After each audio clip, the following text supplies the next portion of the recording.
Okay, I think it's 7:04. I think we should get started, and I will continue to let people in as I do it. So I'm going to try to multitask if I can. But I wanted to welcome everybody tonight. Welcome to our next Living Classroom Series presentation for the Pollinator Pathway Project here in the Rivertowns. Most of you know this, but the Pollinator Pathway Project mission is kind of threefold: engage and educate the community about pollinators and about reducing pesticides and increasing the use of native plants, promoting public awareness about the crucial role that pollinators play, and raise awareness about and preserve and protect open space and parks. Before we turn to tonight's program, I just want to mention two items. On May 11th, 2021, our Living Classroom program will be presenting a program on the use of environmentally sustainable practices for maintaining your home and yard. Jeff Kordelek, the owner of Organic Ways and Means Landscaping Services, will talk about organic landscaping practices and his company's successful use of only electric powered rather than gas powered lawn equipment to maintain properties and lawns.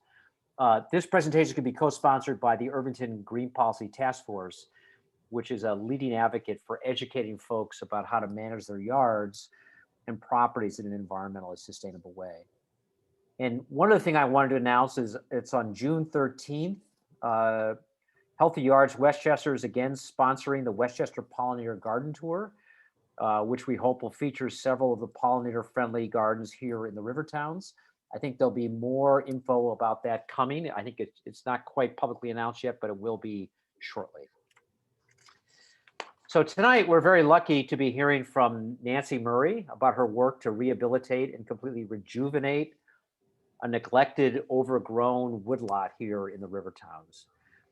Nancy's going to talk about the challenges this long neglected woodlot presented and the goals she developed to bring it back to life.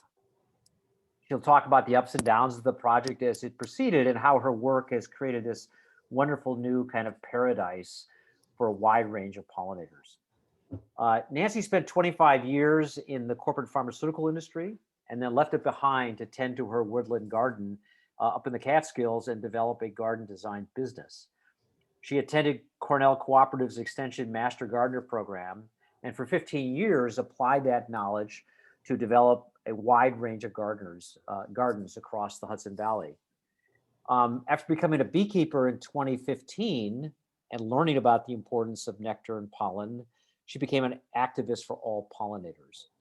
And then in 2019, Nancy attended the Cornell Master Forester Owner Program in Ithaca, New York, and was then began her process of working on woodlots and leading her to the project that she's going to talk about tonight. So with that, I'm going to introduce Nancy, and Nancy, take it over. Thank you. One final thing, everybody, if I can, before Nancy.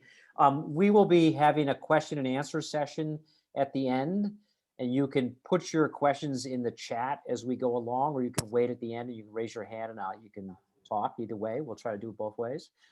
And also one other item, this is all being recorded, so just so you all know. Okay, thanks. Go ahead, Nancy. Okay, well, thank you. And thank you everyone for attending this presentation tonight. It was definitely a labor of love, and we're very proud of what we've accomplished. So let me share my screen. Okay, so check, where do I get my share the screen thing here?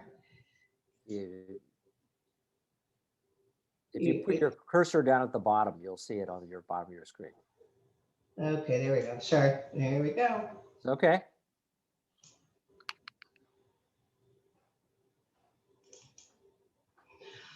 Okay, well, thank you for the introduction.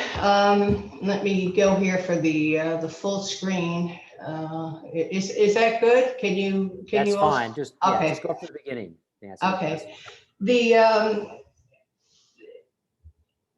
You know, I was reviewing this presentation a little while ago before giving it tonight, and it took a year to do this project. Normally, a project would not have taken as long, but it occurred in the peak of COVID, when COVID first came.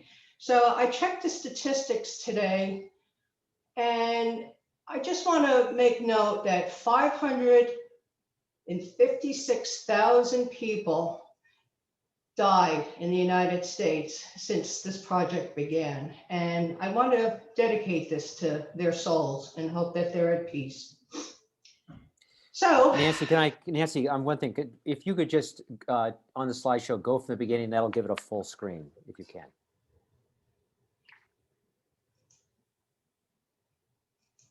there you go. Great, fabulous, thank you.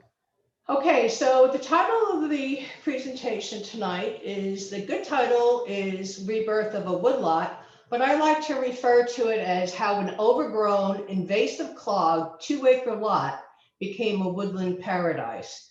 And as I said, it's a case study of a project that took all of basically 220 to complete.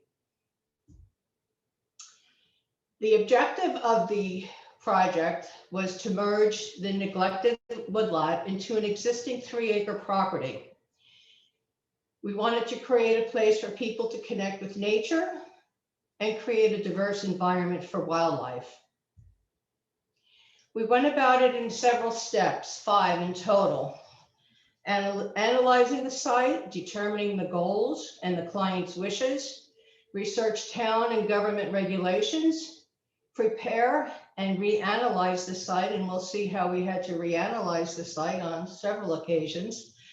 We needed to design the site, choose what types of trees and plants, shrubs and hardscapes that we wanted to put in, like pathways. And then of course, there was going to be identify the future needs that came along as we went. For those of you who drive the Sawmill River Parkway, like I do, and you look out the side of your your car, and you see how horrible the woods look there, that kind of gives you an idea of what this lot was when we first started. I was not able to take decent pictures of the lot because it was just like one big glob of vines or barberry. But a friend of mine was able to help me find these pictures on the internet to depict what we were dealing with. The forest floor was totally covered in barberry. And the reason why that happens in a lot of woodlots is because of deer browsing. The deer have been browsing this lot for decades. And anything that was trying to grow up, any kind of sapling or plant or anything, they just ate it to the ground, and that allowed the barberry to take over. All of the trees, and I mean every tree on the lot, was totally covered in vines. And the vines were basically poison ivy, porcelain berry, and grapevine. So the goal was to blend the two properties together, obviously. And you can see from this slide, which is a picture from the lot to the property, the existing property, there were all different curvatures on. It wasn't a nice flat level surface by no means. So there was a challenge to blend the two properties together, and also to try to include some of the front lawn into the lot so that it wasn't just such a stark divide zone between the two properties, pieces of property. We wanted to have natural wildlife habitat on there. So we wanted to create birds nesting sites. I mean, this particular birdhouse was put up in the middle of a pollinator garden that we'll talk about. And literally within hours, this downy woodpecker came over and decided that he had to check it out. I must say that the property, the existing client's property, was always a bird sanctuary. I mean, the birds were always a very big part of this piece of land. They had many berries and habitats to stay. We had a lot of evergreens for them to overwinter in and so forth. We never used pesticides, so there was always like creepy crawly things for them to play with. And we wanted to continue that effect into the new lot.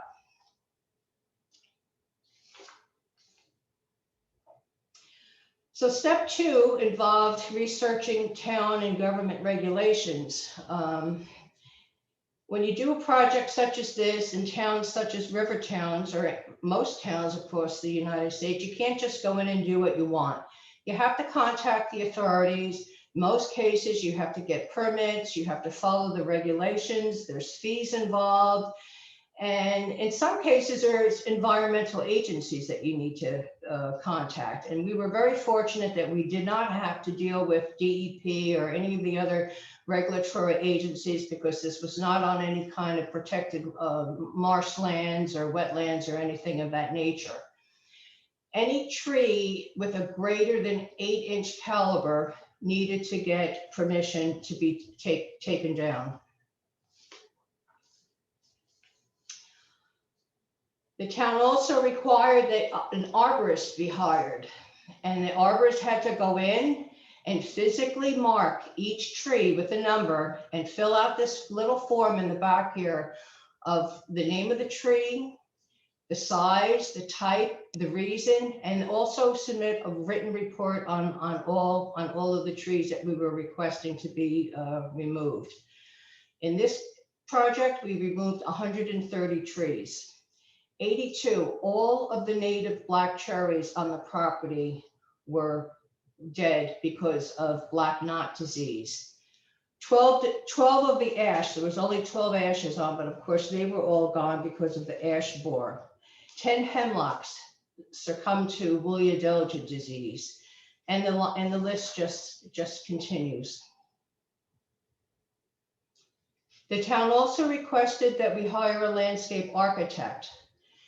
And we needed to do that so that he could put down on a copy of the survey of the property all of the existing trees that were going to be remaining on the property, all of them that were going to be removed, and the proposed new planting areas.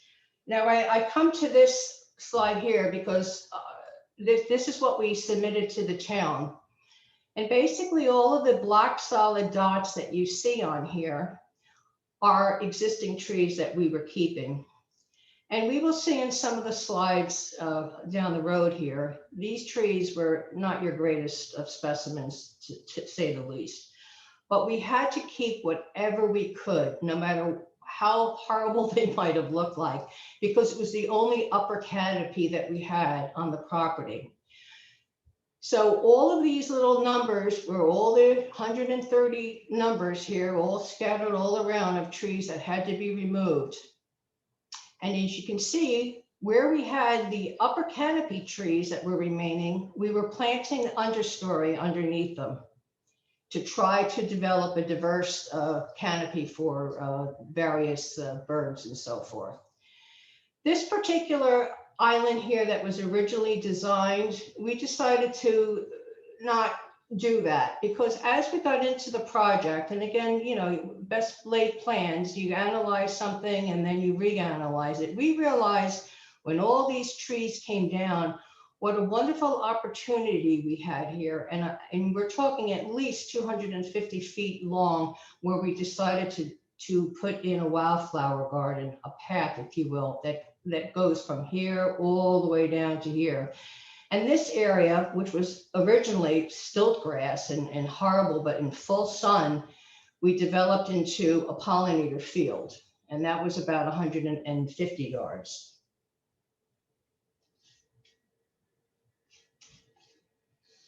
Step 3 was to prepare the site. And we had to dig up, we literally had to dig up the barberries with backhoes and then leave these huge holes. And it was just an enormous amount of root structure from shrubs. I've never experienced anything like this before. It was my first experience. So we had to dig up all of the root systems of the barberries. And in some cases, we couldn't get them all. And when we saw them creeping up again, we had to go back and actually spot treat with herbicides, which we normally would not have done. But had we not done it, the barberry would have just continued to grow and grow. Any tree that was infected, that had a disease or something was not, it was taken, was cut down and taken off the property, not used at all, like for mulch or anything like that. In the process of digging up the barberry roots, we found all kinds of surprises on the lot. Apparently, people were using the property as a dumping ground over the years. We found a bunch of tires, and this is building debris that was buried really deep down. Building, you know, these were bricks and all kinds of building debris that somebody just threw in there. And we also found a huge TV antenna that was like in the 60s that used to have on the top of your houses that was sitting there rotting away in there. But wherever we were able to utilize any of the trees that we felt confident enough, we would mulch them up, and we wanted to use that mulch in different areas. And we'll see that as we continue. Okay, so we had to analyze the property, and then of course you reanalyze because Mother Nature, you know, has the ruling hand in these things. And this is an incident where we were doing our thing and we had horrific rain, downpours, and we had unbelievable erosion that we saw throughout the property, which was actually a bad thing, but it was a good thing because we were able to identify these areas that we had to pay certain attention to. We had to either build it up, or we either had to plant things that would absorb the water, or, you know, whatever it was. In the sense, what we did here is we planted a lot of willows and clethras, native willows and clethras, so that when the rain comes again and the water might store here, we'll be prepared for it. And if any of you recall last August 4th to be exact, we had a tropical storm. So of the trees that we were hoping to keep, we lost 3 existing canopy trees, and they happen to have been very good trees too, better than the ones that some of them look like. And you could see the damage that was done from this storm. It not only destroyed fences and fire pits, and it also blew over some newly planted trees that we had just put in. So we had to clean this up and reevaluate, reanalyze. In the design stage of the trees and the plant material that we use, we really wanted to include insect pollinated trees and shrubs. And I want to talk a little bit more about the insect pollinated trees and shrubs later. But we also checked with the town, which had a wonderful listing of recommendations for plants to be used for various things. We checked their listings. We wanted to include natives. They wanted us to include natives. That was not a problem. So we had our list that we put together, and we compared it with their list, and we came up with the items that we will plant. These are the items that we actually ended up planting. The trees and the shrubs. There were 18 varieties of native trees that were planted and only 4 non-natives. I was telling Chet a little earlier before the program started, you know, a lot of people have gardens and trees and plantings that have been around for decades, and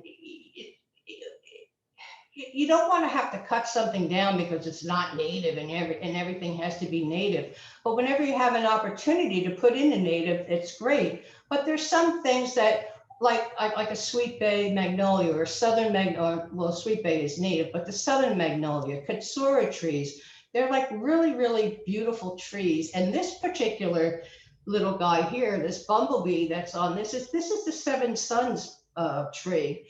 And this is a phenomenal tree. I mean, literally when this was planted, within hours, again, bees were all over it. And I took this picture with this guy's pollen pouch, right, about a week later when it was still in bloom.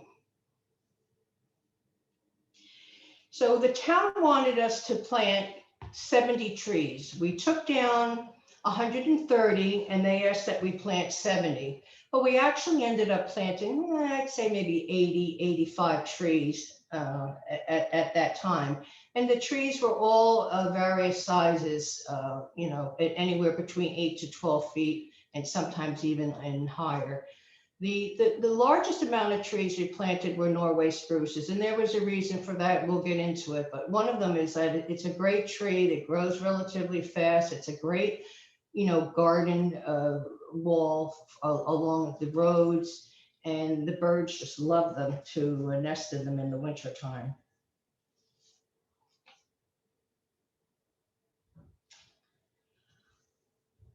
Whenever you're, again, talking about mature gardens and properties, we looked at the existing property to determine what's on the property that we can use and transplant or divide and use on the lot. And as it turned out, we had quite a lot of material that we were able to use. There were 7 tardiva hydrangea trees that were mature enough and tall enough that should the deer ever get in there, they wouldn't be able to reach that. And so we transplanted them in one area. This happens to be a serviceberry that was totally shaded out in the area that it was, and we were able to get that out of there.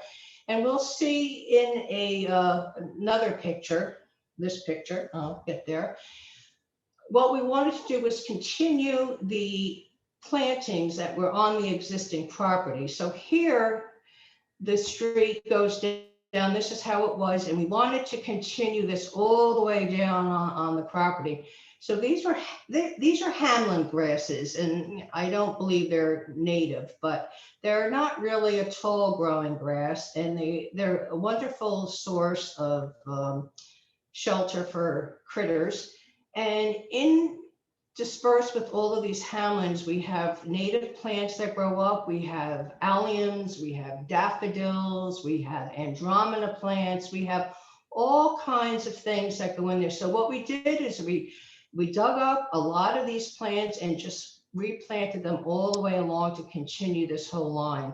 And these are the Norway spruces that we planted, and you know, they look like tiny little things now, but they're going to look like this in about 8 years.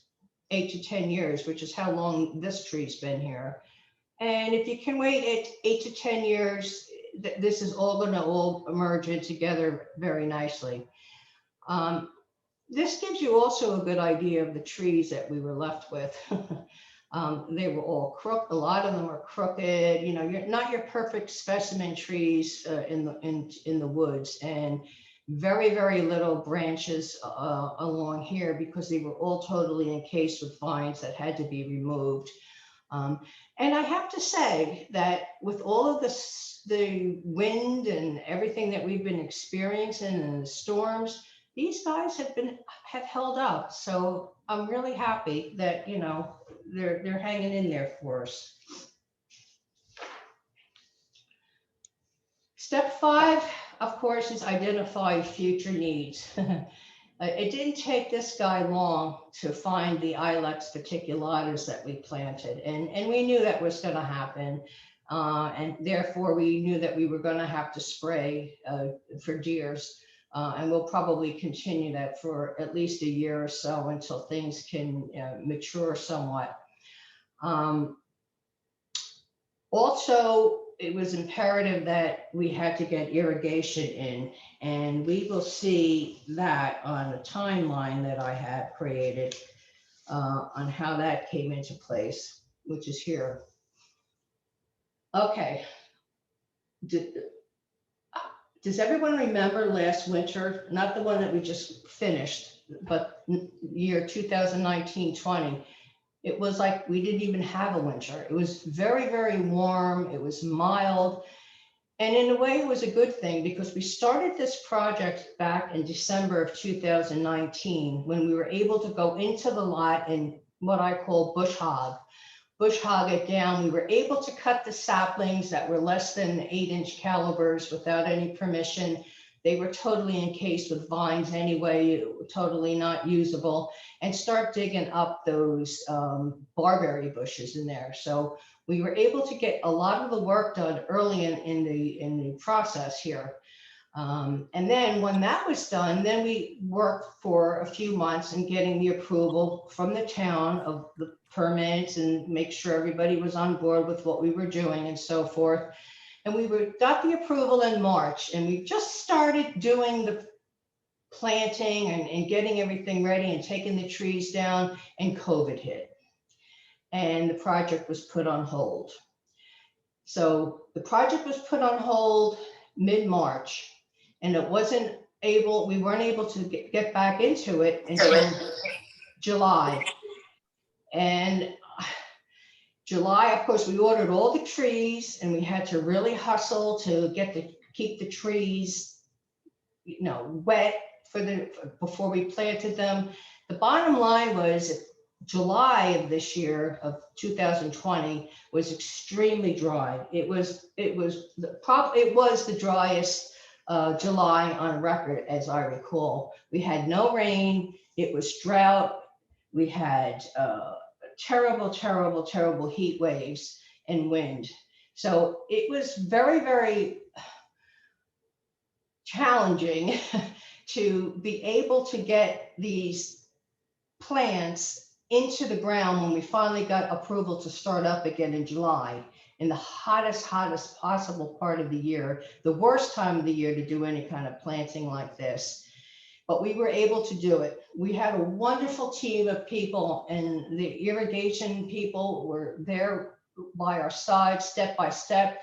As soon as we were able, we were digging those holes and getting those trees in the ground. We worked very, very quickly to get this done, and they came in and did the drip irrigation on all of the trees, which of course are your most expensive items in the project here. We were very, very fortunate that we were able to divert water from the existing property over to the lot, because this is just a lot. There is no sewer line or water line going into it.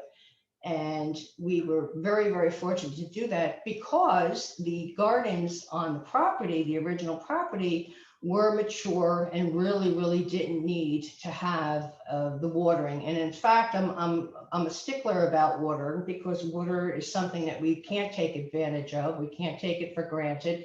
It's something that we should conserve. And we were able to get those. The water wasn't even being used in most cases on a lot of the zones on the existing property, because they were matured and they didn't really need it. So we went into August after we finished all of the plantings in July like maniacs, and then August came this tropical storm.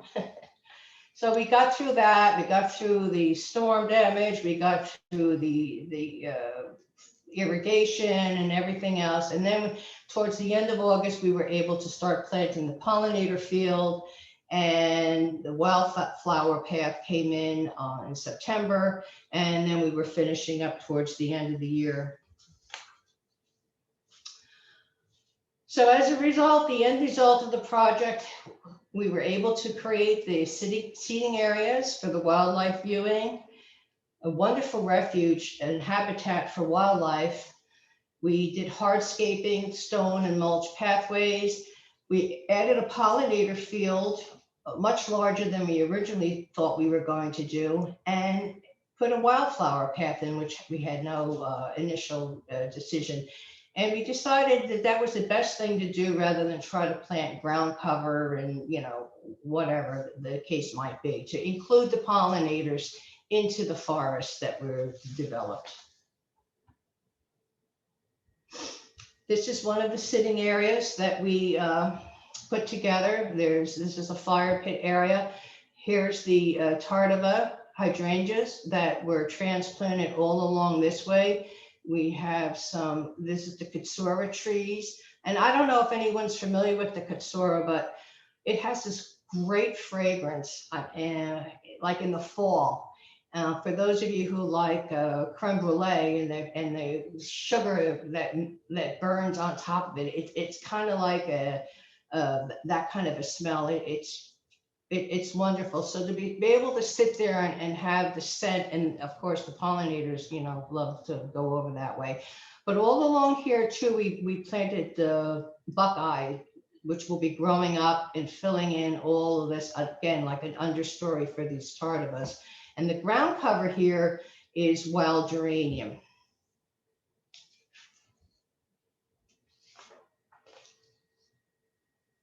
Okay, as I mentioned, the original property was always a bird sanctuary. And we wanted to continue to include the birds into the woodlot as well as pollinators. So we were able to do that. We have we've actually put into a composting area in the back of the lot that you can't really see, but we used old logs that were cut down that weren't infected or diseased or anything, and we made it into like a little bin, well, not a little bit, it's quite large actually, for the us to put the debris when we cut back in, you know, certain times of the year, the grasses and so forth and so on. And we also have wood pile, like a little wood brush wood on the side of it, and that's for the critters that live in the forest. I mean, it's, you know, you have the chipmunks and the mice. I mean, everyone, you know, they're not really into mice, but there's a lot of little critters that live in there that need habitats too. So we created that for living space for them. The wood logs that are used for the compost, I mean, that's perfect habitat for the carpenter bees and the mason bees. And I was saying it to Chet this morning, I was sitting out on my deck, and all of a sudden the carpenter bees have come out of the woodwork, literally, because they love wood. And they're just, you know, flying around and really happy. It's a good thing to see. New York State has 450 different species of native bees, and carpenter bees and mason bees are one of them, of course. We leave the leaves on the ground for the insect shelter and food for the pollinators, with the exception of the grass area. We will blow the leaves off of the grass needed, but we're leaving the leaves that fall down on the tree into the environment to go back into the earth. Pollinators provide 25% of the fruit and seed for birds. So, I mean, it's like, you know, it's a great little ecosystem where everybody depends on everybody else for survival. The pollinator trees. A lot of people don't realize, but bats and moths are pollinators. They're nocturnal pollinators. This happens to be one of my favorite moths of all time, the Luna moth. And the Luna moth, that's the Luna moth, and of course that's his caterpillar. They really have to have certain trees as their host, and there's only 5 of them in basically in this area that are host plant trees to Lunas. We were able to plant river birches and sweet gums on the property because the Luna lays 200 to 400 eggs on leaves, and the leaves fall down on the ground and overwinter, and that's how they'll, you know, grow up and make new little Luna moths. So we wanted to include the nocturnal guys too. Here's another picture of stone and mulch pathways. We added stone benches in certain areas where you can sit and just, you know, enjoy the beauty. And again, wherever we were able to use wood on the property to chip up as mulch, we did. And a lot of people, you know, say, oh, is that really a good idea? And yeah, maybe not. I mean, but I'll tell you, I'm really glad that we did that, because with the snowfall we had this winter, it was a saving grace to keep the ground moist and protected, as well as trying to keep the weeds down.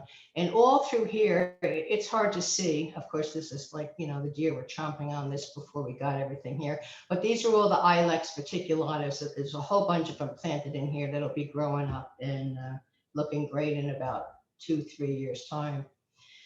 The pollinator field, these are the plants that we planted originally. We've been adding them along, all on and off, a whole bunch of other different things. In the fall, we don't cut the plants all the way back. We leave the hollow stems for bees to nest in there and overwinter. You know, it's interesting because butterflies only need nectar their whole lives, but a bee needs nectar and pollen. So it really is important to try to have nectar and pollen wherever you can.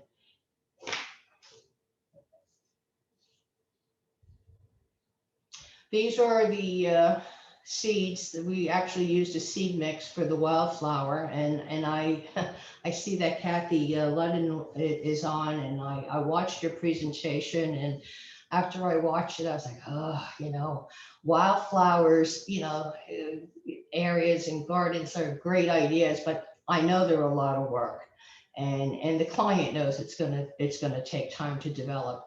So we're going to be, you know, hand weeding this where we need to in some places, and we have to, you know, mow it down when it gets to a certain height, about 6 inches or so, and monitor this closely to make sure that we can get this going, and possibly, you know, add to it as we go along. This was the last actual parting shot that I took of the property back in February, and like I said, I was so grateful that we had the abundant amount of snow that was on the ground for as long as it was, because whether a lot of us believe it or not, climate change is here. I mean, if you look at what was going on last year with no snow and the heat, and this year we had snow, thank God. It really is a blessing to have this type of insulation on an area that you planted so many trees that can slowly melt down into the ground and keep everything healthy. When I was down there a few weeks back too, I noticed where there were areas that to me looked like the snow was, the drainage wasn't as well. So it was a little wetter than I had expected. And then again, we put in some more willows and clethras in that area. I guess you can imagine, I can't wait until the spring. I can't wait to see what's going to happen to how everything's going to grow. When I went down here in February, I snowshoed actually, because it's the only way you could get through the property, to make sure that the trees had buds on them, and they did. It was a wonderful feeling. And we know it's going to take time to evolve. It's going to take at least 3 years to evolve, if not more. And I look forward to that. And with that, I thank you. I thank you for your time, and I'm open for questions. Nancy, thank you very much. It was a great presentation, very interesting. I see that we have a few questions already in the chat. So let me start with that. But if other people have specific questions, you can add them to the chat, or you can just raise your hand, and if I spot you, I will do it. But so the first question is, Nancy, and I don't know if you can say, but what was the budget for this project? It was a substantial budget. I'm not at liberty to tell you the exact amount, but it was substantial. Okay. Next question is, what did you use for deer spray? You've mentioned that you had somebody come in and spray for the deer. Yes, yes. There is this I think this great company. They're out of Rockland, New York. It's called, let me see, New York Deer. I think it's called New York Deer Control out of Rockland. If somebody wants to put that, I can give you the information on that. They come and they've been doing a lot of properties in Rockland and Westchester. They come over to Tappan Zee or Cornwall Bridge, whatever, and we'll do the spraying. It's called New York Deer Control. That's the name of the company. Do you know what the actual spray is that they use to spray for deer? We were very concerned about what the spray was. It wasn't anything harmful. We were especially concerned for the pollinators, to put the stuff on plants that pollinators might go on. They're aware of, they come and they spray during time, like very, very early in the morning, so that it'll dry before the pollinators. It's mostly a natural blend of stuff. There's no chemicals or anything harsh chemicals, that, to my understanding. So another question, Nancy, is that, at what point in the landscape project does the town need to be involved? You described that you had to be involved, and this was obviously private property. One element is the tree requirement. That the town this was in had a specific ordinance preventing you from moving trees. Is that correct? Yes, I mean, anybody who attempts a project on their own in their town, especially if it's a larger size tree, definitely has to contact your town board and go online and find out what the restrictions are. There's restrictions for historical trees. It's just a matter of preserving trees in general, which we all should really be doing. It's a good thing. There's some towns that have no restrictions, and you could see those towns when you drive through them, what they look like. And beyond tree removal, I'm just kind of curious, Nancy, were there any building that you did so that you needed building permits, or what about the fence that had to be, did you have to replace any fencing? Well, yeah, they actually issue the building permit for us to take trees down. We had to get a building permit to have the trees removed. And yes, of course, you have to have a building permit for a fence. That's the same thing. If to put a fence up, you need to go through your town as well to get the restrictions that might be available. I mean, there's certain heights and types and, so forth and so on. So another question, Nancy, is can the public visit this property? It's a private property right now. Who's to say in the future, what might happen, but as of now, it's a private property. Okay. There was just a note by Bill Romaine that Luna moths are not adapted to artificial light at night. And there's a question about what did they do with the dead trees they removed? So you said that where trees were diseased, you removed them. So what did you do with those trees? The trees that were removed were carted off the premises, and the contractor, put them into an area that would accept them. I think they went off to Connecticut someplace. And so one question, was this a privately funded project? Privately funded? Absolutely. Yes, absolutely. Okay. So there's a question here about, you mentioned blowing leaves on the lawn. Is that a client choice or what? What was I guess there's a question about is that something the client wanted to do? Is something that you recommended doing, or? Well, I mean, there really wasn't, in all fairness, when we went down early this spring, there really wasn't a lot of leaves on the grass because there wasn't a lot of trees. There's not a lot of trees planted on the grass, but some of them that blew over, we just blew them into the more wooded areas. Mm-hmm. Just to leave, the grass needs to be, it was newly planted, so it needs to have the sunlight and the rain and, so forth and so on to try to get it established, which is, what we're working on now. So another question, I guess, as you heard of, or had you consider a double fence for deer, or more precisely, what kind of fencing did you put in to hopefully prevent deer from getting on the property? Well, we're spraying. We're not. I mean, the town ordinance for the fencing, I think, is I don't know, 8 feet maybe, or gosh, I don't even know. But whatever the ordinance was for the fence, that's the size, and the deer could jump over that. very easily. So we decided to go with the spray. I will say though that double fencing is the best deer deterrent ever, because before the client purchased this property, there was a double fence. There was a fence on her property and on this, and the deer will never jump, even though the fence isn't as high, even if it's like, maybe just 5 feet or something. If they see a space in between, they won't jump over that because they know that there's a space in between.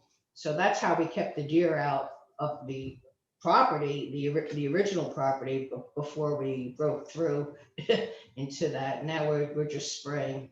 I'm kind of Well, curious, what was the distance between the fences when you have a double fence like that? Was it? the distance I'd say was probably maybe, I don't know, maybe 1.5 feet, 2 feet tops, just enough that they can see the space in between.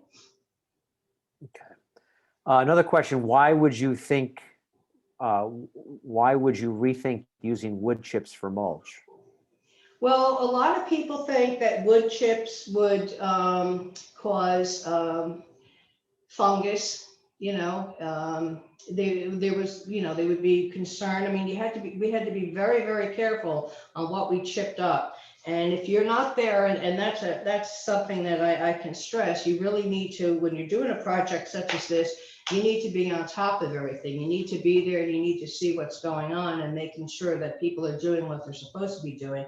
Because if they were to have chipped up a diseased tree and put it in and we used it as mulch, then you're just going to, infect newly planted stuff.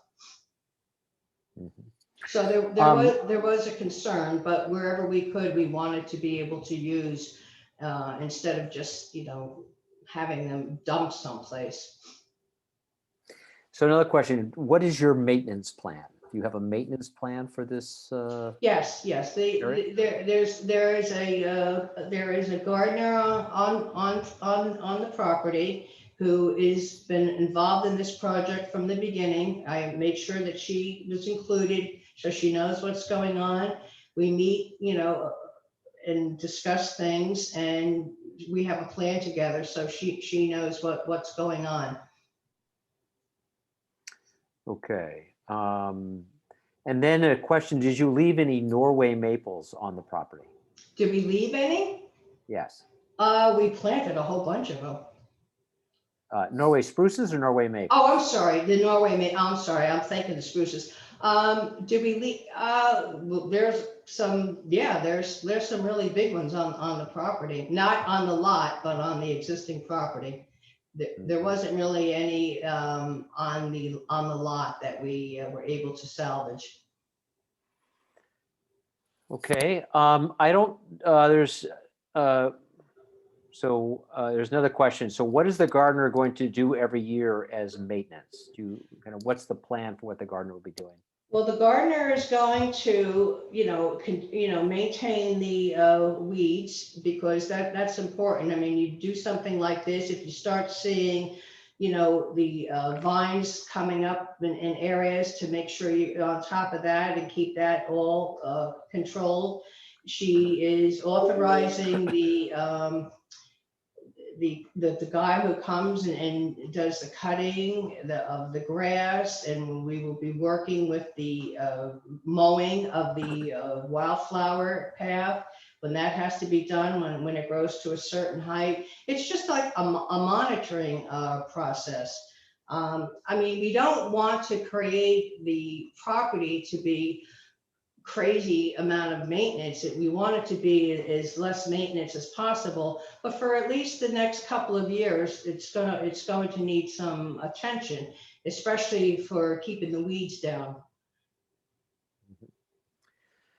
Does anybody have any further questions? I think I've gone through the questions in the chat. I don't know if there's any further questions.